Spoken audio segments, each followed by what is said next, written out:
लोकसभा चुनावों के साथ 4 राज्यों के विधानसभा चुनाव भी हुए। इनमें अरुणाचल प्रदेश और सिक्किम के विधानसभा चुनाव के नतीजे आज आ गए हैं और दोनों ही जगह जनता ने स्पष्ट बहुमत दिया है।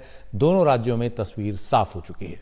अरुणाचल प्रदेश में जहां एक बार फिर बीजेपी की सरकार बनने जा रही है पूर्ण बहुमत के साथ, वहीं सिक्किम में सिक्किम क्रांतिकारी मोर्चा एक बार फिर राज्य की सत्ता में लौट रहा है। अरुणाचल प्रदेश की 60 सीटों में से 10 सीटों पर बीजेपी के उम्मीदवार निर्विरोध चुने जा चुके थे। पहले ही 50 सीटों पर वोट गिने जा रहे हैं। जहां मतदान हुआ 44 सीटों पर बीजेपी जीत चुकी है। इस तरह से 54 सीटें 60 में से बीजेपी के पास आ चुकी है। बीजेपी यहां भारी बहुमत के साथ अपनी सरकार बना रही है। उधर सिक्किम की बात करें तो सिक्किम में 32 में से 29 सीटों पर सिक्किम क्रांतिकारी मोर्चा की जीत हो चुकी है। 2 पर वो आगे है, तो सिक्किम क्रांतिकारी मोर्चा एक बार फिर सिक्किम में सरकार बनाने की ओर है, सरकार बनाने जा रहा है। अरुणाचल प्रदेश की बात करें तो मुख्यमंत्री पेमा खांडू फिर उनकी सत्ता यहां लौटी है। जबरदस्त बहुमत उन्हें हासिल हुआ है। उनसे बात की हमारे सहयोगी रत्नदीप चौधरी।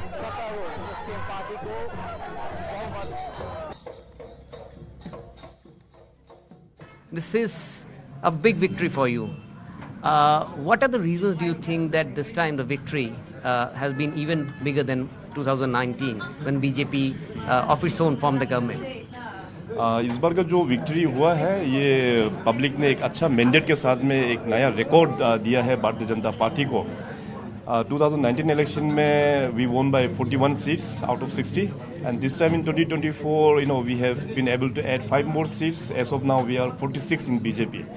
तो ये एक अच्छा इंडिकेशन है और जिस प्रकार से पीएम नरेंद्र मोदी जी के कार्यकाल में जो काम हुआ है लास्ट ऑलमोस्ट 10 years में जो अरुणाचल प्रदेश में काम हुआ है, this is the reflection of the work done by the honourable prime minister Shri Narendra Modi ji. आपकी बात करें तो आपने अरुणाचल प्रदेश की पॉलिटिक्स के अंदर से और बाहर से दोनों तरफ देखा है। आपके पिताजी प्रधानमंत्री थे, मुख्यमंत्री थे और आप खुद पॉलिटिक्स में आए। कांग्रेस में थे आप पहले, अब बीजेपी में हैं। कांग्रेस एक समय बहुत स्ट्रांग था यहाँ पे और पूरे नॉर्थ ईस्ट में। क्या हुआ कि इस बार अरुणाचल में सिर्फ एक सीट में सिमट के रह गई? आपका ऑब्जर्वेशन क्या है? आप कांग्रेस में थे, बीजेपी में भी आप बहुत दिनों से आप मुख्यमंत्री हैं। देखिए, अरुणाचल प्रदेश और पूरे नॉर्थ ईस्ट में कांग्रेस पार्टी ने बहुत लंबे समय तक यहाँ पे सरकार चलाया। तो उस दौरान अरुणाचल प्रदेश और कांग्रेस को पूरा एक करप्ट सिस्टम बना के रखा था। केंद्र सरकार से उस वक्त में कुछ जो भी काम लेके आना है तो विदाउट मनी कांग्रेस का जो गवर्नमेंट था वो वहाँ से सैंक्शन भी नहीं करता था। सो इसके चलते अभी बीजेपी आने का बाद में and BJP is quite new for Arunachal Pradesh, तो सब लोग ने मन बना लिया कि इस प्रकार से स्टेट को चलाया नहीं जाता है क्योंकि यहाँ के पब्लिक ऑफिसर्स लीडर सबको ही एक करप्ट सिस्टम में चलना पड़ता था।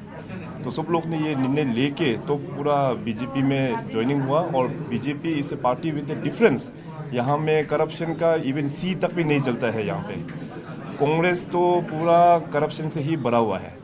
इसलिए इस बार का चुनाव में भी you can see that out of 60 assembly constituencies केवल एक ही सीट में कांग्रेस ने विजेता दर्ज कर पाया है।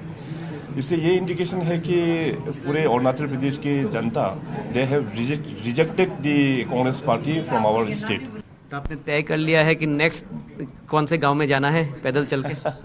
बिल्कुल, मैं तो हमेशा टूर पे ही रहता हूँ। सो काम के साथ साथ मैं एडवेंचर भी एंजॉय कर लेता हूँ। डेफिनेटली आने वाला दिनों में भी हमेशा हम टूर करते रहेंगे। बहुत बहुत धन्यवाद। तो ये थे मुख्यमंत्री पेमा खांडू, इस जीत के कारीगर, और उन्होंने इस पार्टी को लीड किया है, अपने पार्टी को इस बार चुनाव में, और बीजेपी को बहुत बड़ी सफलता मिली है।